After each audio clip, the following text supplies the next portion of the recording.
Check the mic and make sure it sound right, boys.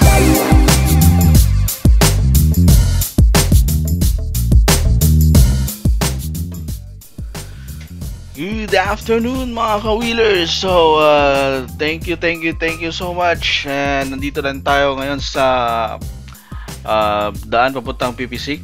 So, maraming riders ngayon. Right?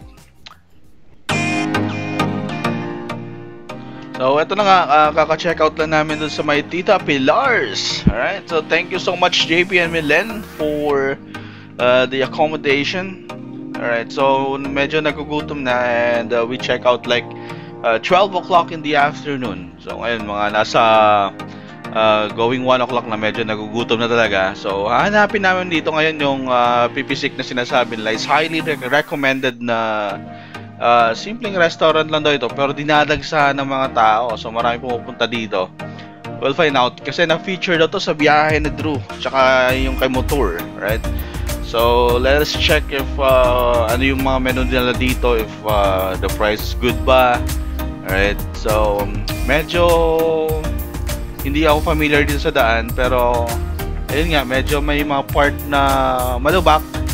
Alright, medyo ginagawa pa. Ang dami ding resort dito. So, if papunta kayo dito, I think ito yung way na papunta ng Lubao, Batangas. So medyo delikado lang kasi may ginagawa pa. If you see on the side of the road, may mga ongoing constructions pa for widening. Alright, so ito na, medyo malubak. Ito yung sinasabi nilang rough road. So kayang-kaya naman na NMAX to, since yung suspension natin okay naman. Alright. Whew. Medyo malubak lang talaga. Hirap. So dahan-dahan talaga dito guys, kasi safe lang aabutin mo dito pagka mabilis yung takbo mo. So natatanaw ko na, ito na yata yun, no? Ang daming mga naka-parking. Ang sinatawag nila ng Pipisic. So maganda na dito kasi overview, overlooking yung view. Okay. So let us see. Oo nga, ang daming tao. Dami naka-parking. For sure, pipila tayo dito kasi yan, may mga riders din, no?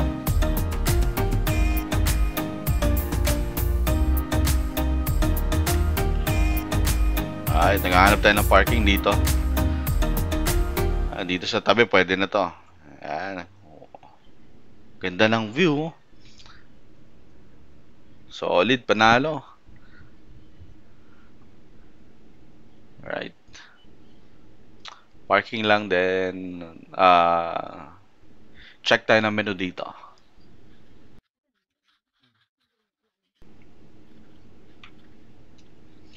Alright, ito na guys yung Lomi nila after 45 minutes of waiting. Okay, Lomi and sisig, sobrang sarap.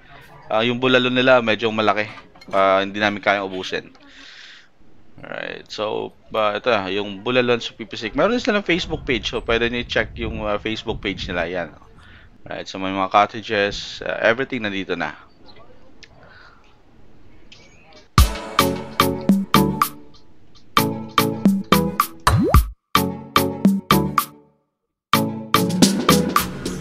Alright, so ito na guys, kakatapos na namin kumain sa Pipisic. So napakasarap ng pagkain nila. Solid na solid. Yun nga lang guys, yung bulalo gusto namin i-try, kaso nga lang napakarami for 2 person. Baka hindi namin maubos, sayang. Yung Lomi nga hindi namin naubos napakarami. That's for 100 pesos ata, 120, parang ganun. And then yung sisig nila is 85 pesos and then rice nila is 15 pesos. So sulit na yung presyo nila.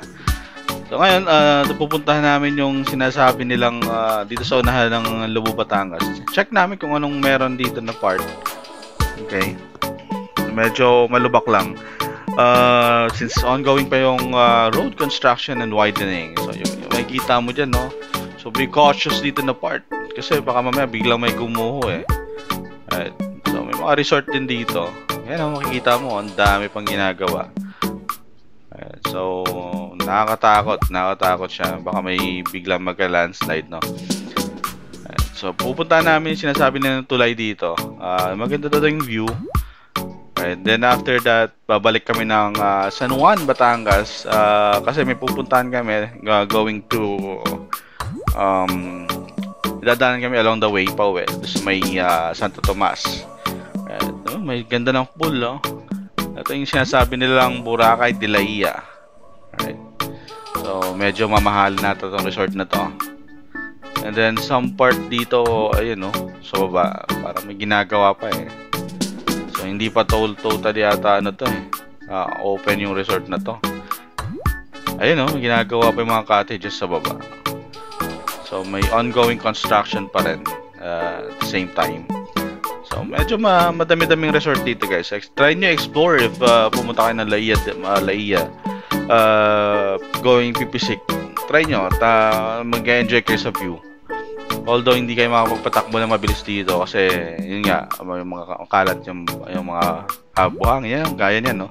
Yung mga buhangin sa daanan, yung mga bato. So, pag mabilis yung takbo mo dyan, slide yung aabutin mo. Alright. So, samahan nyo kami sa biyahe namin guys. Okay, titingnan, sisilipin lang namin dito and then babalik kami.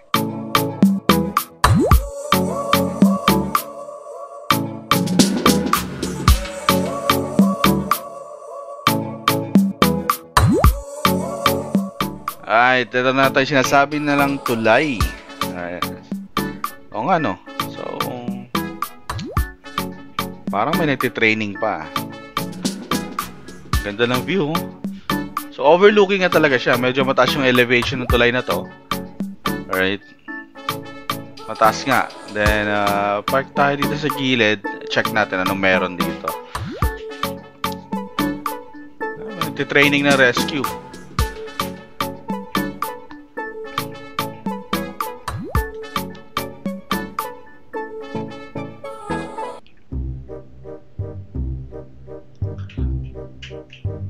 Training ng rescue guys. So, tingnan natin kung anong ginagawa dito. Park lang namin saglit. Actually, hindi naman mag-stay na matagal. Ganda oh. Ganda ng view. Check natin to. Oo nga, meron nga. Nakalambitin pa oh. So, ang lalim niyan. Ang hirap lang yung mukha kasi halos umano yung helmet ko, you know, ang lalim, nakalambitin pa yung rescue. Yan, ganda ng view. Manalo dito.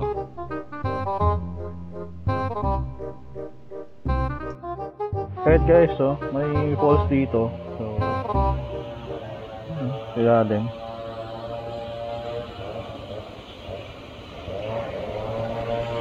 Yan. Ganda na tulay dito. May training ng rescue. Alright, so balik na kami guys. Dala kami ng San Juan.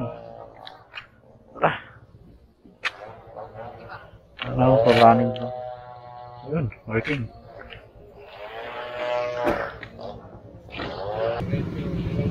Alright, tara. Alright, so babalik na kami guys. And then after dito, diretso kami ng Santo Tomas, Batangas. Alright.